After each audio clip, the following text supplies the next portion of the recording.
साथ जुड़ने के लिए प्रभु ने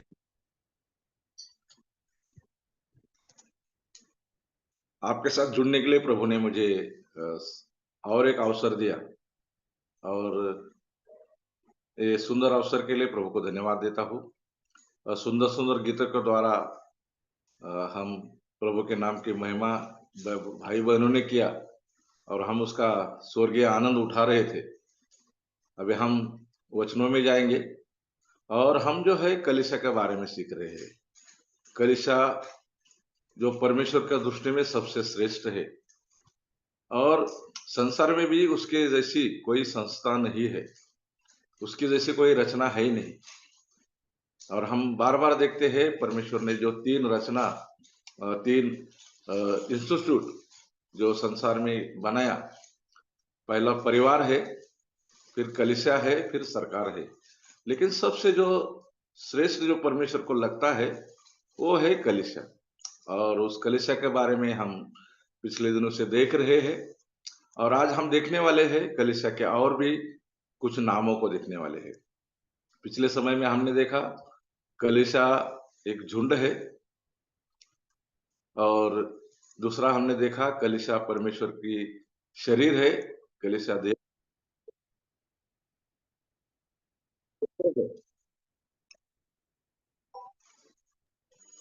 कलीसिया अगर परमेश्वर की शरीर है तो उसके लिए एक मस्तक भी है, उसका सिर है, वो प्रभु यीशु मसीह है, उसको भी हमने देखा। फिर हमने कलीसिया जो है परमेश्वर की खेती है, परमेश्वर की रचना है, परमेश्वर की बिल्डिंग है, उस बात को भी हम देखा। और आज हम और कुछ नामों को देखने वाले हैं। और प्रियो आज का एकदम जो खास बातें हैं उस बात को हम बहुत गौर से हम देखें प्रियो। तो आइए हम और नामों की ओर जाएंगे। तो हम निकालेंगे पहला तिमोथी तीसरा अध्याय 15 वचन। और भाई बहने जो जुड़े हैं, आप मुझे वचन पढ़ाने के लिए आप मदद करें कि ताकि हम लोग सब मिलकर मन लगाकर इस बात को सीख सके, कलीसिया के नामों को और परमेश्वर की महिमा कर सके। तो आइए हम निकालेंगे पहला तिमुथियुस की पहली पत्री तीसरा अध्याय 15 वचन। कि यदि मेरे आने में देर हो तो तू जान ले कि परमेश्वर का घर जो जीवते परमेश्वर की कलीसिया है और जो सत्य का खम्मा और नेव है, उसमें कैसा बर्ताव करना चाहिए। यहाँ पर पौलुस तिमुथियुस को लिखता है कि यदि मेरे आने में देर हो, पौलुस जो है तिमुथियुस को मिलने जाने वाला था और उसको लिखा है कि अगर मुझे तेरे पास आने में देर हो जाए तो तू जान ले कि परमेश्वर के घर में जो जीवित कलीसिया है और सत्य का खंबा और नींव है, कैसा बर्ताव करना चाहिए। कलीसिया के तीन नामों को यहाँ पर हम प्रकट किए हुए देखते हैं। पहला तो लिखा है कलीसिया जो है परमेश्वर का घर है, परमेश्वर का भवन है। दूसरा बात लिखा है कलीसिया जो है सत्य का खंबा है। और तीसरा बात जो लिखा है कलीसिया नींव है। तो तीन नाम यहाँ पर आए हैं और वो तीनों नामों का बहुत बहुत बड़ा महत्व है। तो सबसे पहला यह है परमेश्वर का घर। कलीसिया जो है परमेश्वर का घर है। हमने पिछले टाइम पे देखा कलीसिया जो है परमेश्वर का मंदिर है और मंदिरों के बारे में हम बहुत सारी बातों को देख रहे थे। और जो परमेश्वर का पहला मंदिर बनाया सुलेमान ने, और उसके बारे में भी हमने देखा इस्राएल लोग 480 साल जब मिस्र से निकले थे तो मंदिर बनाना शुरू किया और वो 480 सालों का हम हिसाब लगाया। तो हम वो भी बातों को हम देखा है। तो पिछले समय में देखा परमेश्वर का जो कलीसिया है वो परमेश्वर का मंदिर है। लेकिन आज जो हम देख रहे हैं परमेश्वर की जो कलीसिया है वो परमेश्वर का घर है। और इस घर के बारे में अगर हम आगे जाएंगे तो हम देखने वाले हैं। देखो जब आदम ने पाप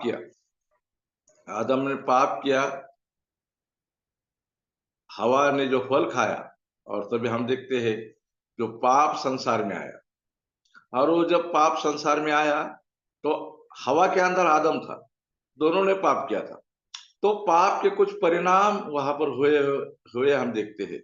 तो 3 परिणाम वहां पर, जो पाप पहला हुआ, 3 परिणाम वहां पर हो गए। हम देखते हैं जब वो लोगों ने फल खाया तो परमेश्वर के साथ जो रिश्ता था, उनका जो नाता था, वो नाता टूट गया। परमेश्वर के साथ जो नाता था वो क्या हो गया? टूट गया। पहला का पहला जो बात हुआ, 3 कारण हम उसको देखते हैं। दूसरा जो है, परमेश्वर के साथ जो उनका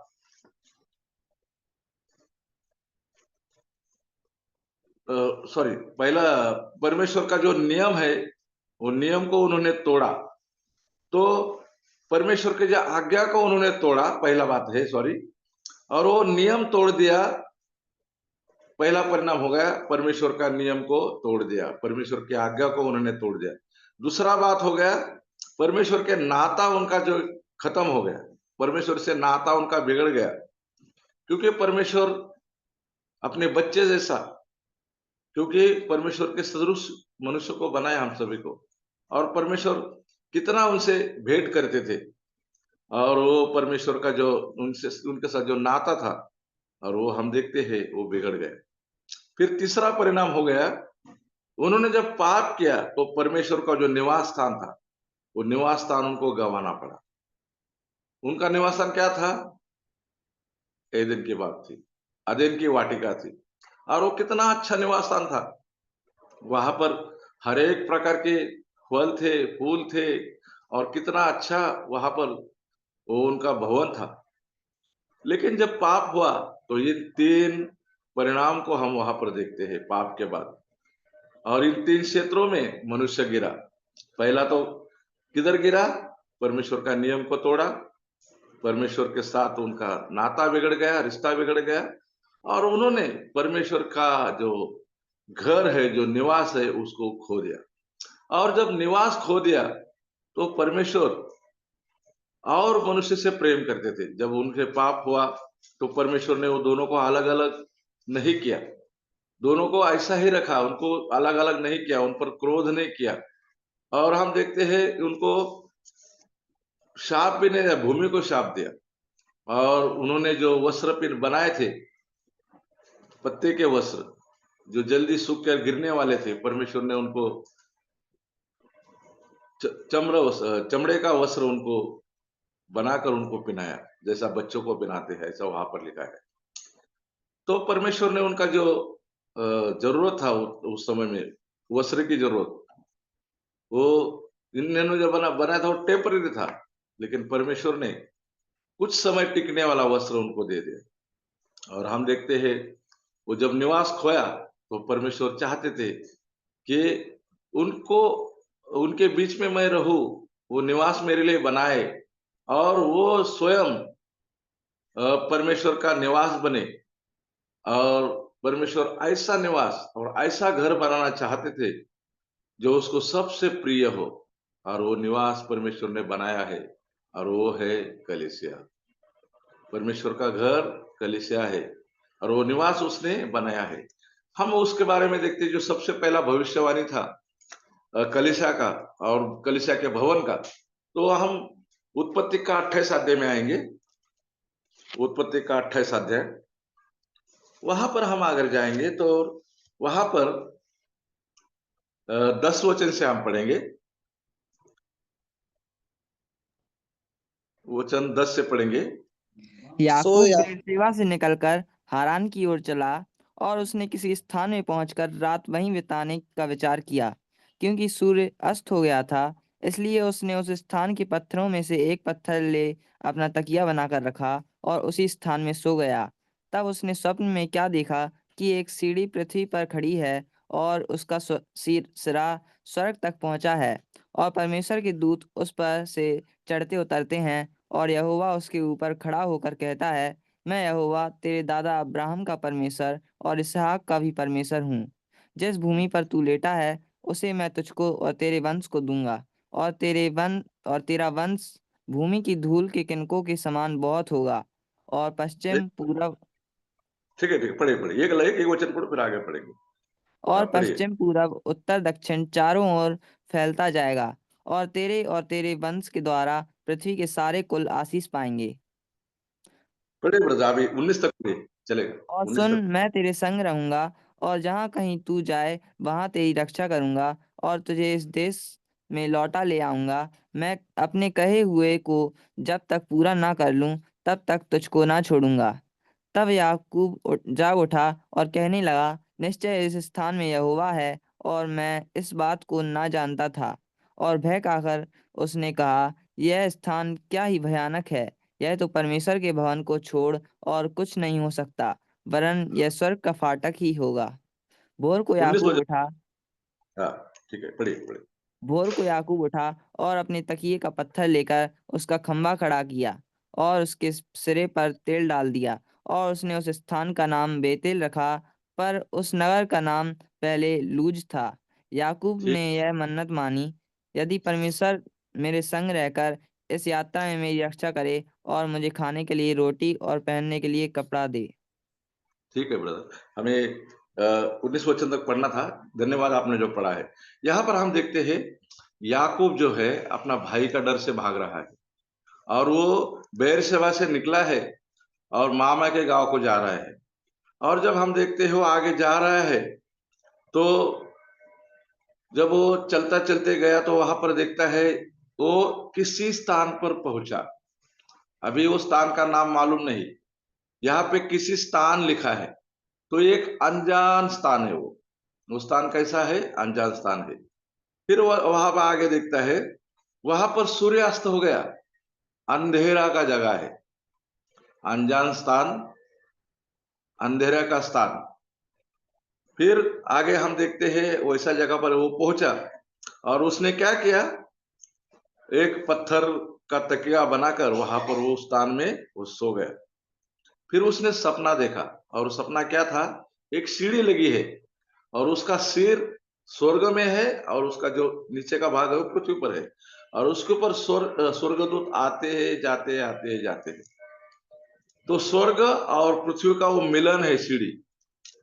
फिर हम आगे देखते हैं, याकूब फिर वो 16 वचन में हम आएंगे। तो याकूब फिर जाग उठा। सारी बातें होने के बाद याकूब जाग उठा, परमेश्वर ने उससे बातें की। फिर उसने वो सवेरे सवेरा हुआ, और सवेरा होता हम देखते हैं अंधेरा निकल गया। अभी वो जागा हुआ। फिर वो लिखता है, तब याकूब जाग उठा और कहने लगा, निश्चय इस स्थान में यहोवा है। अभी वो अनजान स्थान था, अंधेरा स्थान था, लेकिन यहाँ वो परमेश्वर का स्थान है, वहां पर परमेश्वर है। उसने बताया कि निश्चय इस स्थान में परमेश्वर है। मैं इस बात को नहीं जानता था। तो वहां वो परमेश्वर का स्थान था। फिर 17 में लिखता है, और वो भय खाकर उसने कहा, यह स्थान क्या ही भयानक है! ये स्थान भयानक है। स्थान नाम जो है, ठिकाना जो है, बार बार बार बार आया है, और ये लिखा है वो क्या ही भयानक है। तो ये भयानक स्थान हम देखते हैं, वो भयानक स्थान है, असुविधा का स्थान है। और फिर आगे 18 में देखते हैं, सॉरी, उसमें 16 में, क्या ही भयानक स्थान है! यह तो परमेश्वर का भवन छोड़कर और कुछ नहीं हो सकता। यह परमेश्वर का भवन है, उसने कबूल किया, वरन यह स्वर्ग का फाटक है। तो वो जो है स्वर्ग का फाटक है, उसने कहा। फिर आगे लिखा है, भोर हुआ, सवेरा हुआ। फिर याकूब उठा, अपने तकिया का पत्थर लेकर उसका खंबा खड़ा किया, उसके सर पर तेल डाल दिया। उसने उस स्थान का नाम, जो स्थान स्थान बार बार आया, तो उसका नाम उसने बेतेल रख दिया। और बेतेल का अर्थ होता है परमेश्वर का घर, परमेश्वर का भवन। परमेश्वर का भवन कैसा है? जो स्वर्ग और पृथ्वी को ज्वाइंट करता है, स्वर्ग और पृथ्वी को मिलाता है। स्वर्ग और पृथ्वी का मिलाप वो सीढ़ी है, वो प्रभु यीशु मसीह है। और प्रभु यीशु मसीह के द्वारा ही कलीसिया स्थापन हुई है, और वो स्वर्ग और पृथ्वी का मिलाप है। उसके ऊपर से स्वर्गदूत आते जाते हैं, और ये बेथेल जो है वो परमेश्वर का भवन है। तो उसका नाम उसने बेथेल रखा। और ये परमेश्वर का भवन की भविष्यवाणी हम उत्पत्ति में देखते हैं। कलीसिया है बेतेल, परमेश्वर का भवन जो कलीसिया है, जैसा हमने 3:15 में देखा कि परमेश्वर का भवन कलीसिया में तुम्हें कैसा रहना है। तो ये जो भवन है वो परमेश्वर का कलीसिया है। थोड़ा 1 मिनट में हेडफोन लगाता हूँ, बाहर से आवाज आ रहा है, जुलूस निकला यहाँ पर। 1 सेकंड है।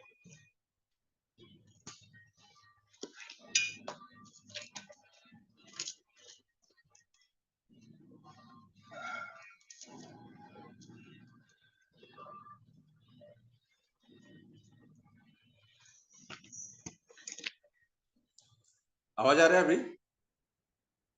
जी अंकल, आ रहा है। ठीक है। तो ये जो है परमेश्वर का भवन है, और परमेश्वर का भवन बेथेल, वहां पर हमने देखा तो वो जो है वो पृथ्वी और स्वर्ग को मिलाता है। और कलीसिया के बारे में हम देखते हैं, कलीसिया के लिए ऐसा लिखा है, कलीसिया जो ऐसी है जो पतरस को परमेश्वर ने बोला तू पतरस है, यानी कि तू पत्थर है, और इस चट्टान पर, प्रभु यीशु मसीह स्वयं चट्टान है, उस पर कलीसिया बनाऊंगा, और उसके आगे अधोलोक का फाटक का कुछ नहीं होगा। बहुत बड़ा अधिकार है, अधोलोक का फाटक कुछ नहीं कर सकता है। और जो तू स्वर्ग में बांधेगा, वो जो पृथ्वी पर बांधेगा वो स्वर्ग में खुलेगा, और जो पृथ्वी पर खोलेगा वो स्वर्ग में खुलेगा। तो स्वर्ग और पृथ्वी का जो मिलन है वो कलीसिया है। तो कलीसिया बहुत महत्व का है, और ऐसी कलीसिया में राजाओं का राजा प्रभु यीशु मसीह हमेशा।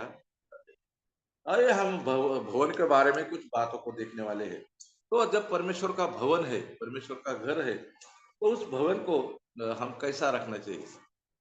देखो हमारा जो घर है, तो हम हमारे घर को कितना हम अच्छा रखते हैं, बार बार झाड़ू पोछा लगाते हैं, साल साल में कलर मारते हैं, और कितना अपने को अच्छा लगता है। हम कभी भी दूर तक जाएंगे और कितना भी 5 स्टार होटल में भी रहेंगे, लेकिन वापस आने के लिए, हमारे घर में आने के लिए हमारे लिए बहुत ही अच्छा लगता है, और हमारा का खुद का भवन जो है वो हमको बहुत प्रिय लगता है।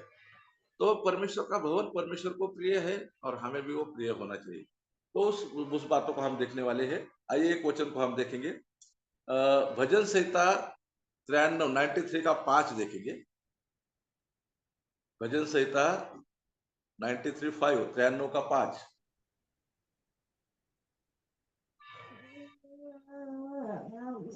तेरी चित्तौनियां अति विश्वास योग्य हैं, हे यहोवा।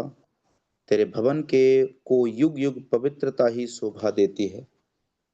तेरे भवन को युग युग पवित्रता ही शोभा देती है। युग युग बोलो तो हमेशा के लिए, कभी कभार नहीं।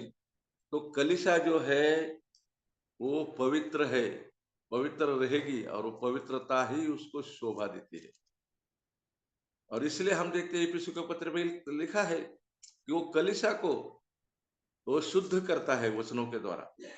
कलीसिया को वो झुरी रहित और दाग रहित रखना चाहता है, और उसके लिए उसने हमें कुछ वरदानों को दिया है, कलीसिया में उसने हमें सौंपा है। तो परमेश्वर का जो भवन है, परमेश्वर का जो मंदिर है, वो युग युग पवित्रता में रहने वाला है।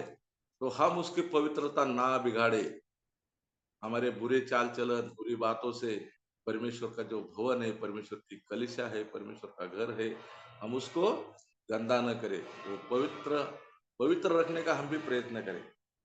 फिर हम और पढ़ेंगे भजन संहिता 101 का 7। भजन संहिता 101 का 7। जी अंकल।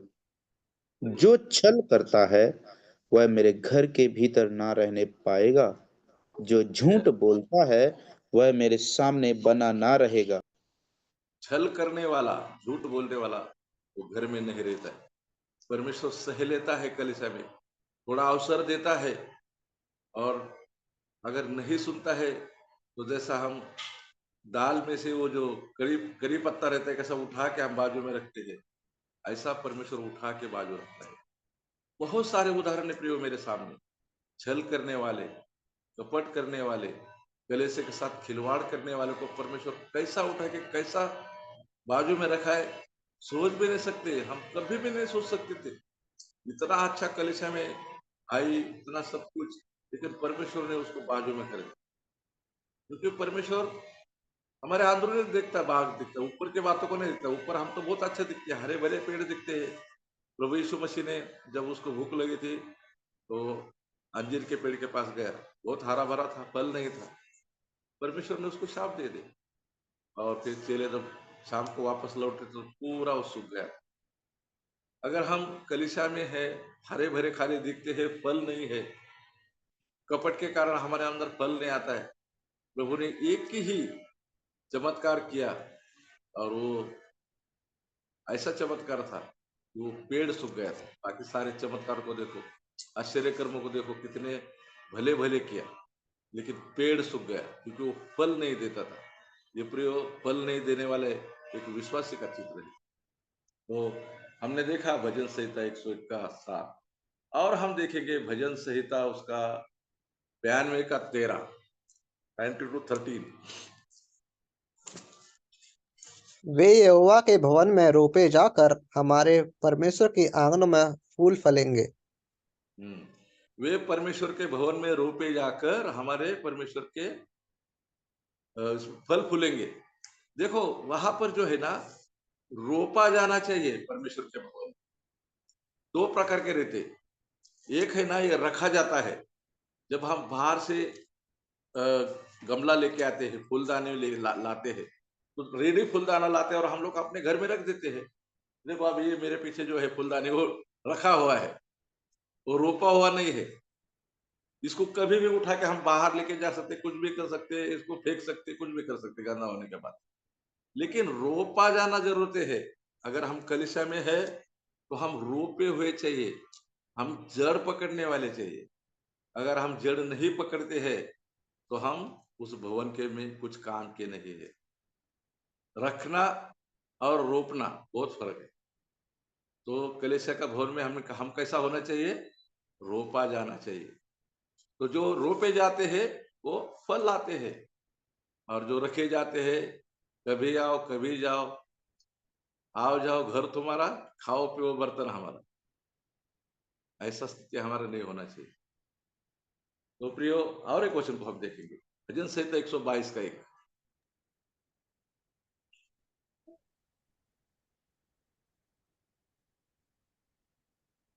भजन 122 का 1। जब लोगों ने मुझसे कहा कि हम यहोवा के भवन को चले, तब मैं आनंदित हुआ। Okay, thank you sister. आप थोड़ा नेटवर्क में आइए, आप पढ़ते बहुत अच्छा। तो वहां जब पर लिखा है हाँ बराबर, बहन ने भी पढ़ा, आप पढ़िए पढ़िए। लोगों ने जब लोगों ने मुझसे मुझसे कहा, कहा आओ हम यहोवा के भवन को चलें, तब मैं आनंदित हुआ।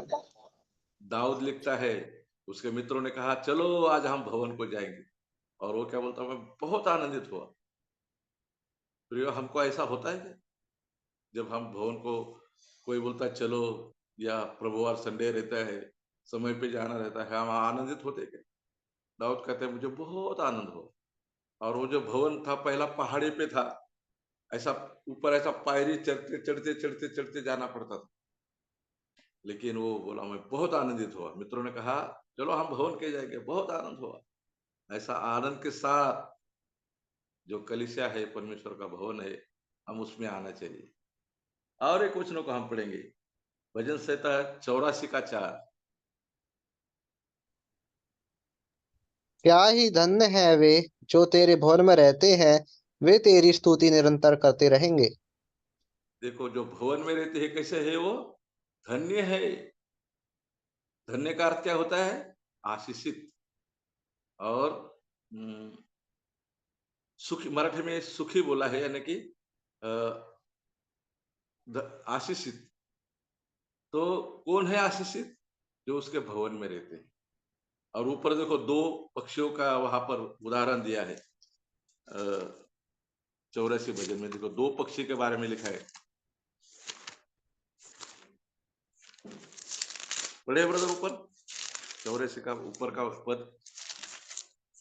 हाँ देखो, हे सेनाओं के यहोवा, हे मेरे राजा, मेरे परमेश्वर, तेरी वेदियों में गौरैया ने अपना बसेरा और शुपा बेनी ने घोंसला बना लिया है, जिसमें वह अपने बच्चे रखे हैं। और क्या ही धन्य है वे जो तेरे भवन में रहते हैं, वे तेरी स्तुति निरंतर करते रहेंगे। यहाँ पर दो पक्षी के बारे में लिखा है। दो पक्षी है, एक तो है गौरैया, चिड़िया, बहुत छोटी है। चिड़िया के बारे में लिखा है मत्ती का सुसमाचार में, 1 पैसे में दो चिड़िया और 5 पैसे में सॉरी 1 पैसे में 1 और 5 पैसे में 2 चिड़िया। बहुत कम कीमत है, छोटा है वो जो कौन सा गौरैया। पद पढ़े अंकल आपने? 84 भजन संहिता 84 उसका तीसरा। तीसरा। जी मिला बहन? जी। हाँ, तो परमेश्वर के वेदियों में, वेदी देखो हमेशा जलता रहता है, गर्म रहता है।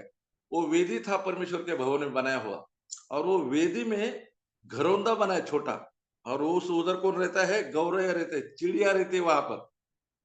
और वो चिड़िया किधर रहती है? वेदी में रहती है। बहुत छोटा सा जीव है, बहुत कम कीमत का है, लेकिन कहा उसका जगह है वेदी में। उसने क्या किया है? बसेरा किया है। बहुत कम कीमत है, बहुत छोटी है। और आगे लिखा है शुपा बेनी ने अपना घोंसला वहां बनाया है। तो गौरव जो है, जो चिड़िया है, वो हमको गांव में रहने वाली और घर घर में दिखने वाली वो पक्षी है, छोटा पक्षी। वो हर एक गांव में और घर के बाजू में रहता है, और वो सब लोगों के आजू बाजू में रहता है, गांव में रहती है। लेकिन ये शुपा बेनी जो रहे है, वो जंगल में रहती है, खेतियों में रहती है। वो मनुष्य से भागती है दूर दूर, मनुष्य के पास नहीं रहती है। वो जंगल में रहती है। और गौरव जो है, चिड़िया जो कहाँ रहती है? शहरों में रहती है, गांव में रहती है। अभी इस समय में चिड़िया का बहुत अभी कम हो रहा है, क्योंकि ये मोबाइल जो टावर हो गए और उसके पावर से बहुत मरती है। तो पिछले समय में हम बहुत सारी चिड़िया को देखते थे, लेकिन अभी चिड़िया भी बहुत कम दिख रही। तो चिड़िया जो है मनुष्य के बीच में रहती है, शहर में रहती है। छुपा बेनी जो है वो जो है, वो गांव इसमें रहती है, जंगल में रहती है। तो ये दो प्रकार के पंछी है, ये हमारा चित्र है। हम जो जंगली थे, परमेश्वर से दूर थे, वेदी से दूर थे, और कभी परमेश्वर के नजदीक नहीं आते, गांव में कभी नहीं आते, शहर में कभी नहीं आते, लेकिन हमारा भी घोंसला आज परमेश्वर की वेदी में है। और वेदी कौन है? हम अगर इब्रानी की पत्री में जाएंगे तो प्रभु यीशु मसीह वेदी है। उस वचन को हम देखेंगे, 13 अध्याय निकलेंगे इब्रानी का, वापस आएंगे हमारी जगह पे। प्रभु ने पवित्र आत्मा से विचार दिया तो हम आगे आगे इब्रानी की पत्री 13 अध्याय।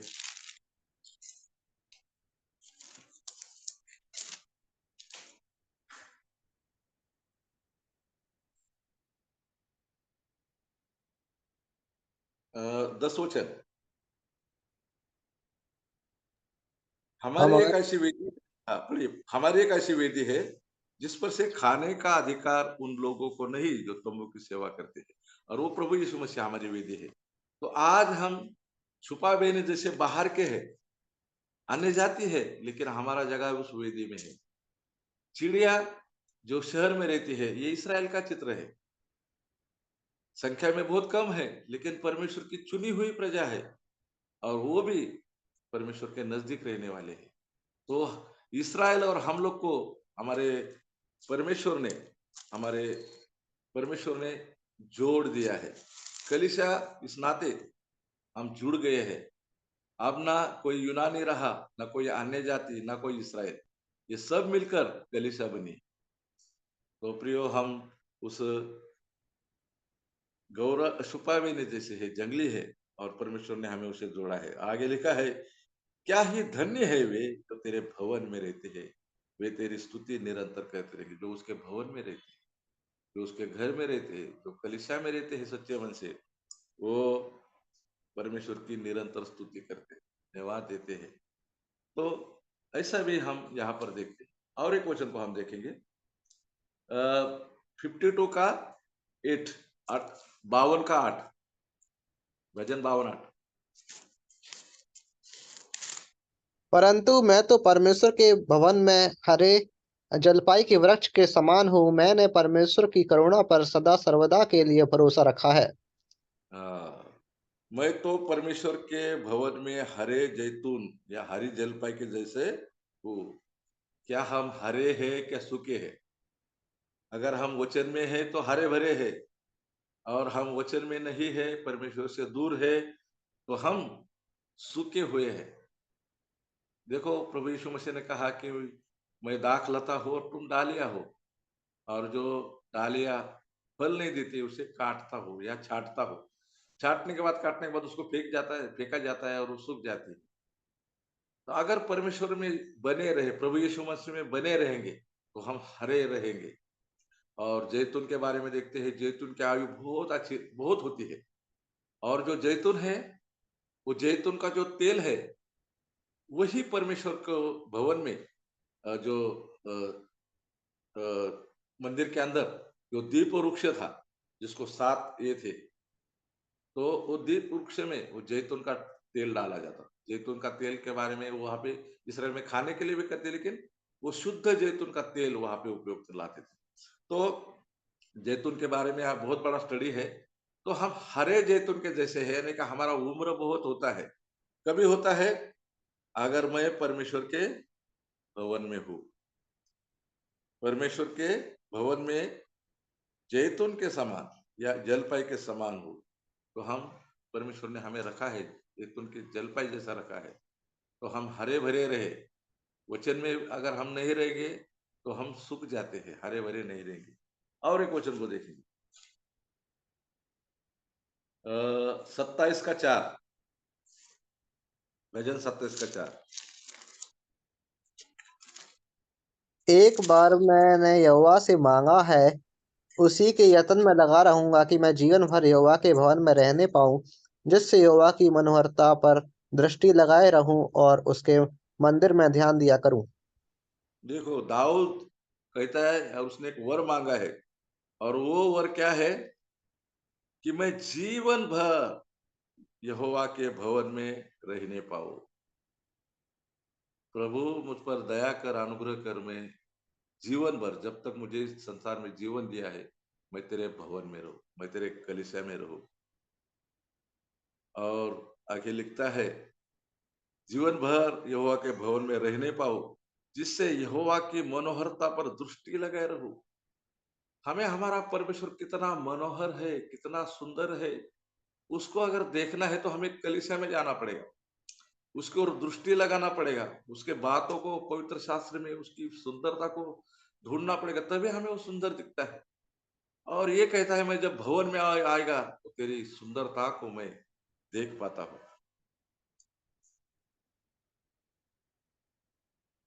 उसकी सुंदरता पर दृष्टि लगाए रहो और उसके मंदिर में ध्यान करो। मंदिर, और वो उसने एक वर मांगा है परमेश्वर से।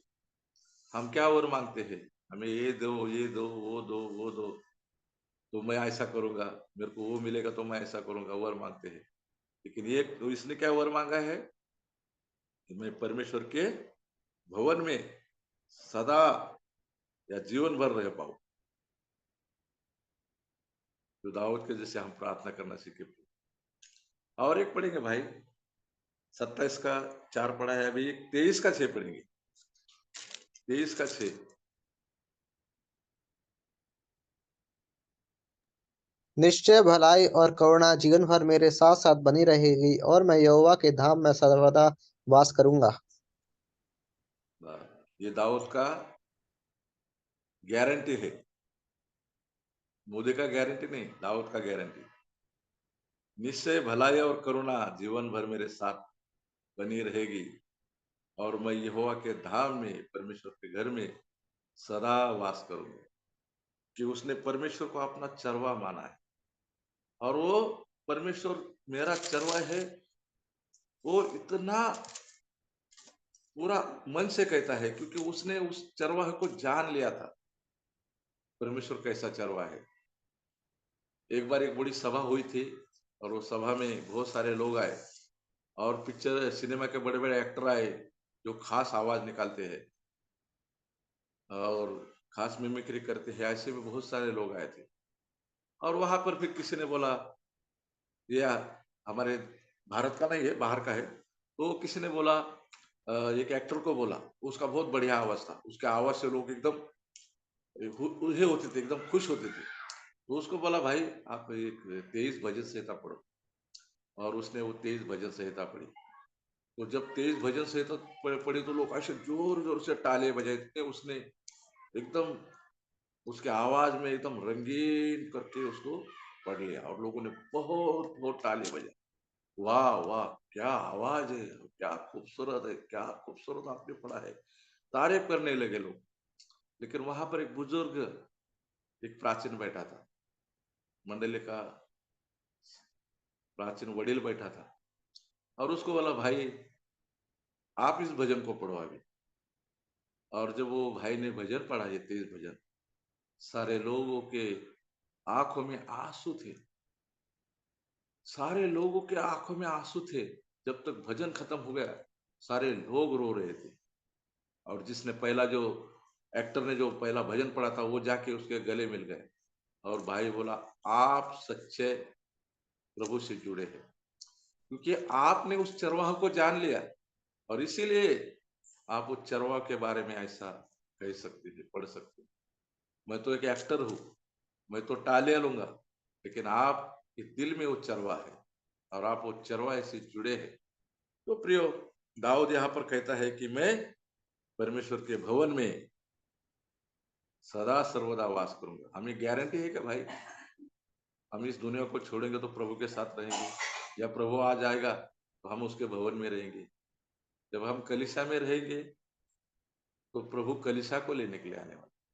तो आइए हम उस भवन में रहे। और भी कुछ वचनों को हम पढ़ेंगे। अभी 135 का 2 पढ़ेंगे। 135 का 2, भजन 135 का 2। तुम जो यहोवा के भवन में अर्थात हमारे परमेश्वर के भवन में आंगनों में खड़े रहते हो। आगे और तुम जो यहाँ की स्तुति करो, क्योंकि यहोवा भला है, उसके नाम का भजन गाओ। तो परमेश्वर के भवन में अर्थात हमारे भवन में खड़े रहना, ये याजकों का काम है, परमेश्वर के भवन में खड़ा रहना। क्योंकि याजक भवन में बैठ नहीं सकते थे, वो खड़े रहते थे। हमें भी याजक बना है, तो हमें भवन में खड़ा रहना है, परमेश्वर के कलीसिया में खड़ा रहना है। कलीसिया की आवश्यकता क्या है, कलीसिया को कौन सी जरूरत है, और कलीसिया के लिए हमें हमेशा प्रार्थना भी करना है फिर, और कलीसिया में जाके उसकी स्तुति करना है, भक्ति करना है। एक वचन पढ़ेंगे, मरकुस का 11 और वचन 17। मरकुस का सुसमाचार 11 का 17। और उपदेश करके उनसे कहा, क्या यह नहीं लिखा है कि मेरा घर सब जातियों के लिए प्रार्थना का घर कहलाएगा? पर तुमने इसे डाकुओं की खोह बना दी है। ये जो वचन है हम यूहन्ना का सुसमाचार 2 अध्याय में देखते हैं, फिर मत्ती का सुसमाचार 21 अध्याय में भी देखते हैं, 12 वचन के आगे। लूका में भी लिखा है 19 अध्याय 45 वचन में। और यहाँ पर प्रभु यीशु मसीह, जब यूहन्ना में हम देखते 2 अध्याय में, तो प्रभु यीशु मसीह ने सेवा शुरू किया, फिर पानी का दाखरत बनाया, फिर वो मंदिर में गया, और वहां पर देखा तो जो परमेश्वर का मंदिर था, वहां पर व्यापार चल रहा था, बाजार भरा हुआ था, बाजार मार्केट हुआ था, मंदिर मार्केट हुआ था। मराठी में बाजार को मंडई बोलते हैं। तो मंदिर एक मंडई बना था, वो बाजार बना हुआ था, लेन देन चालू था परमेश्वर का। कुछ वहां पर ये डर नहीं था लोगों को।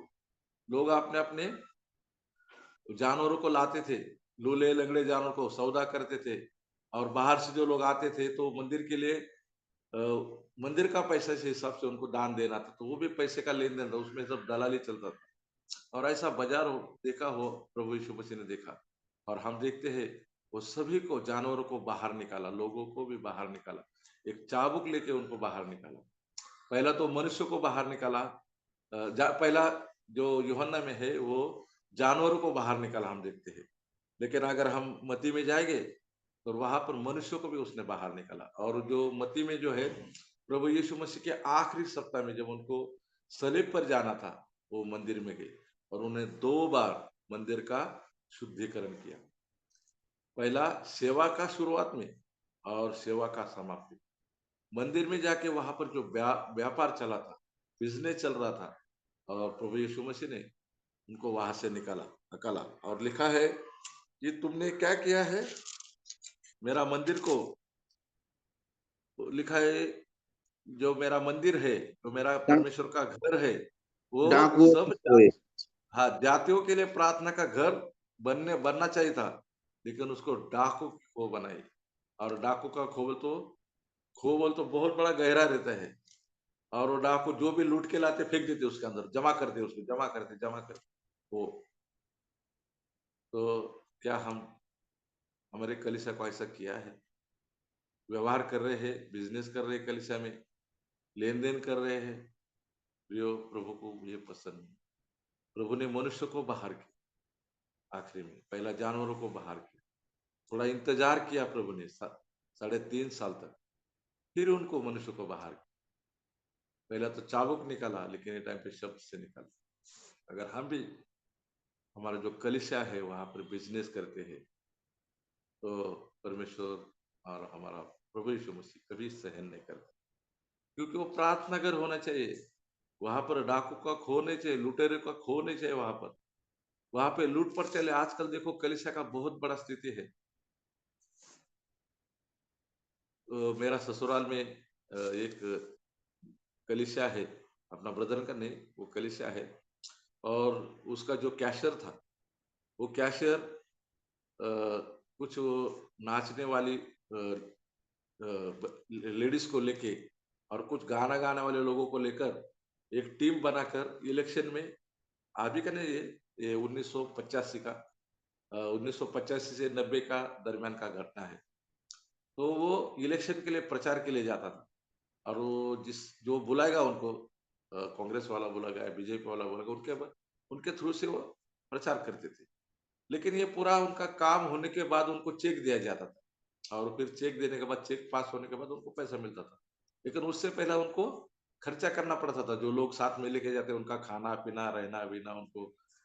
तो वो कलीसिया का पूरा भंडार लेके जाने, और वो नाचने वाली औरतें उसके ऊपर खर्चा करता था, लोगों के ऊपर खर्चा करता था। उसको लोग बोलने का, ये प्रभु का पैसा है, ऐसा मत करो। वो तो पैसा है, ये तो चलन है, कभी इधर कभी उधर, कभी डाकू के हाथ में जाता है, कभी चोर के हाथ में जाता है, कभी धर्मी के हाथ में जाता है, ये तो पैसा है, उसको क्या है।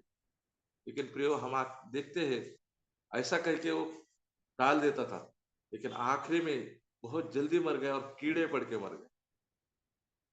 तो प्रभु के भवन का जो पैसा है, उसका भी खिलवाड़ नहीं करना चाहिए, जो हमें जिम्मेदारी सौंपा है। तो परमेश्वर का भवन पवित्र है, पवित्र रहना चाहिए, पवित्रता में होना चाहिए। हम उस बात को बहुत गौर से देखा है। स्वर्ग भी परमेश्वर का भवन है, और प्रभु यीशु मसीह ने कहा 14 अध्याय में, यूहन्ना का सुसमाचार में, कि मैं जाता हूँ और जगह तैयार करके आऊंगा, और मैं जहाँ रहता हूँ आप में ले जाऊं। परमेश्वर का भवन स्वर्ग है, और हमें वहां ले जाने के लिए प्रभु यीशु हमारे से पहले वहां गए। और ऐसा लिखा है कि मैं तुम्हारे लिए जगह बनाऊंगा, उस जगह पे लिखा है महल बनाऊंगा। लेकिन 2000 साल हो गए और वो महल बन रहे हैं। तो क्या प्रभु सारा सृष्टि जो है उसके शब्द से बनाया, वचन से बनाया, शब्द का बात बोला और सब कुछ हो गया? क्या वो घरों को ऐसा बात करके नहीं बना सकते? चलो महल हो जाओ, तो हो जाएगा? नहीं होएगा। तो 2000 साल से वो घर बना रहा है, जगह बना रहे हैं, और वो जगह जो है हमारे लिए पिता के मन में वो जगह बना रहा है। उस वचन को देखेंगे, यूहन्ना 14।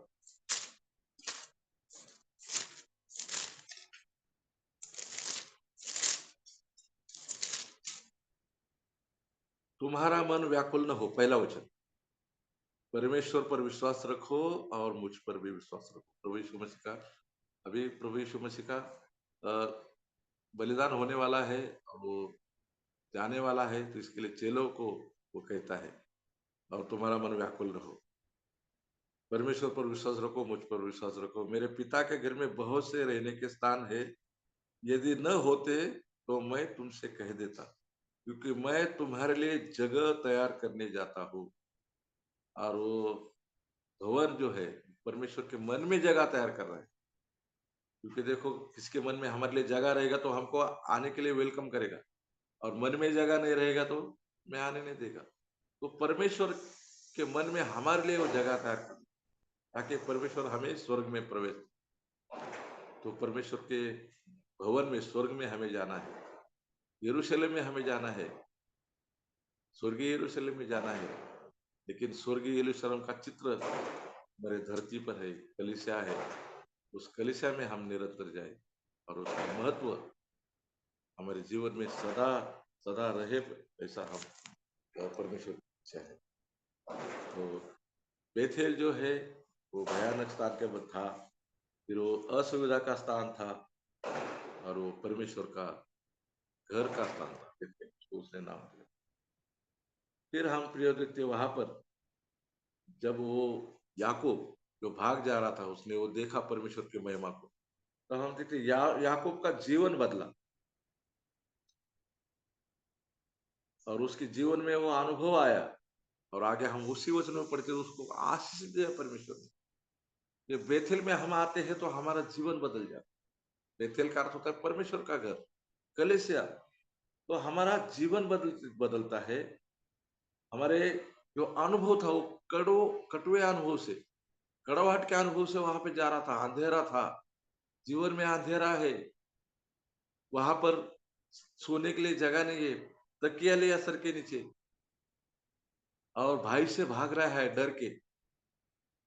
और हम देखते हैं जब परमेश्वर का उसने सपना देखा, दृष्टांत देखा, और वो स्वर्ग का और पृथ्वी का मिलन देखा, तो उसके जीवन में उसका अनुभव उसने पाया, उसको एक आशा मिला। और हम देखते हैं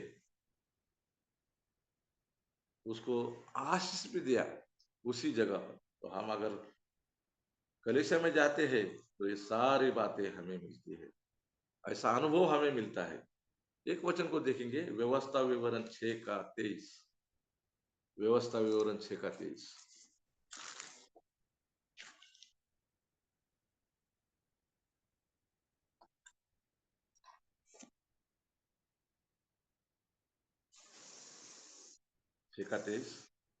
और हमको वह वहां से निकाल लाया, इसलिए कि हमें इस देश में पहुंचाकर उसके विषय में उसने हमारे पूर्वजों से शपथ खाई, उसको हमें सौंप दिया। हम आधा भाग को देखेगा, और हमें और हमको वह वहां से निकाल लाया। हम पहले कहाँ थे प्रियो? पाप में थे, शैतान के हाथ में थे, ये बुरे संसार में थे, और उसने उसने हमको वहां से लाया, वहां से निकाल लाया, हमारा उद्धार किया। प्रभु यीशु मसीह के बलिदान पर विश्वास रखने के लिए उसने हमारे अंदर विश्वास को पैदा किया। हम देखते हैं इब्रानी का 12 अध्याय और 2 वचन में लिखा है, विश्वास का जो उत्पादक है, उत्पादन करने वाला, विश्वास पैदा करने वाला, वो भी प्रभु यीशु मसीह है।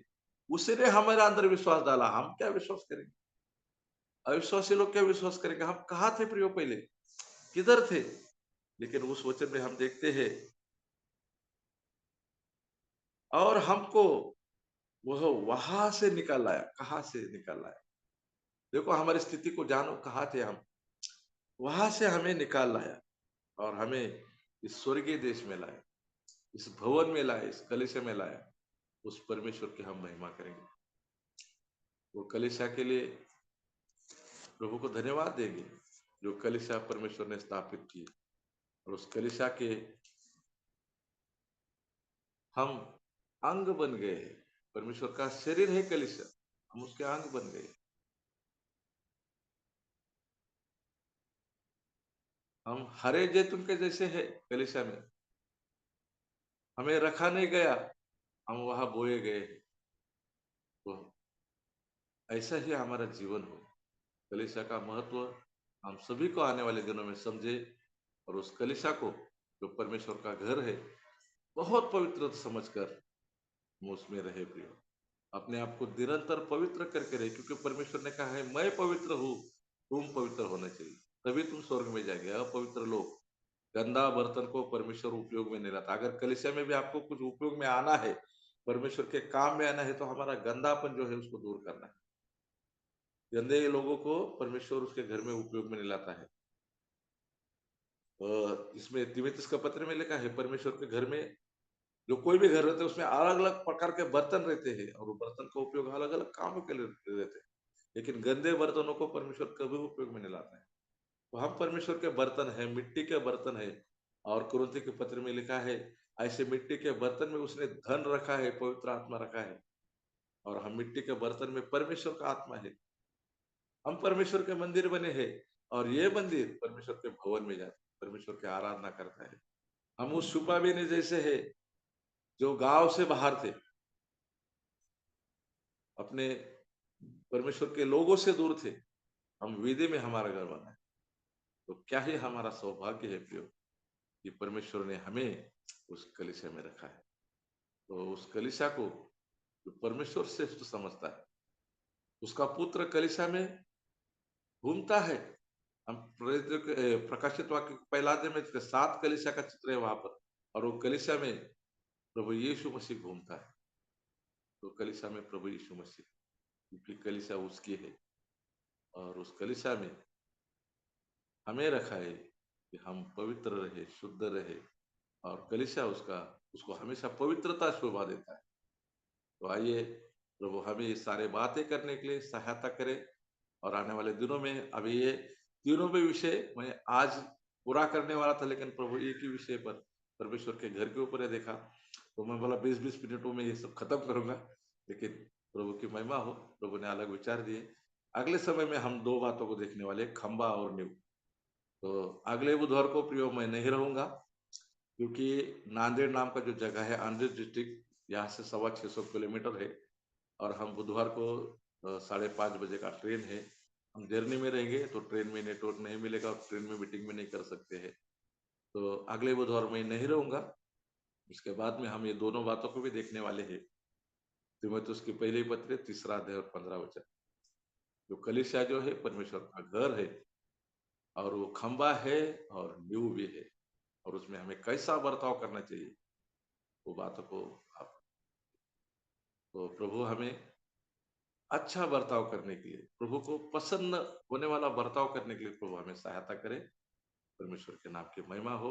इसे मुझे दिए हुए इस अवसर के लिए बहुत बहुत धन्यवाद देते हैं। आप जुड़कर आपने सुना है, सभी के लिए धन्यवाद। परमेश्वर के नाम की महिमा। जय मसीह।